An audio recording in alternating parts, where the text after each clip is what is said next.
Bir kuni Arnold Shvarsenegger ijtimoiy tarmoqlarga ko'chada o'z haykali ostida uxlab yotgan suratini joylashtirdi va ushbu suratning ostiga shunday izoh qoldirdi: Men Kaliforniya gubernatori bo'lganimda bu mehmonxonani shaxsan o'zim ochgan edim. Keyin mehmonxona ma'muriyati menga: Arnold, istalgan vaqtda keling, mehmonxonamizda qolish siz uchun bepul deyishgan edi. Gubernatorlikdan ketib mehmonxonaga kelganimda ma'muriyat menga tekinga xona berishdan bosh tortdi va men haykalim ostida uxlashni afzal bildim.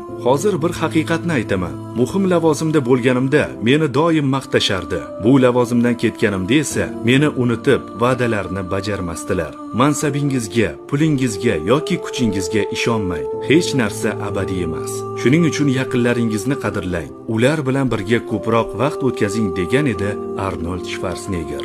Mansabingiz oshganda, pulingiz ko'payganda soxta do'stlaringiz ham ko'payib qoladi. Aksincha bo'lsa, sizni g'ajib tashlashga tayyor turishadi. Siz ham shu fikrga qo'shilsangiz, kommentariyada plus belgisini qoldiring va bizga obuna bo'lishni unutmang.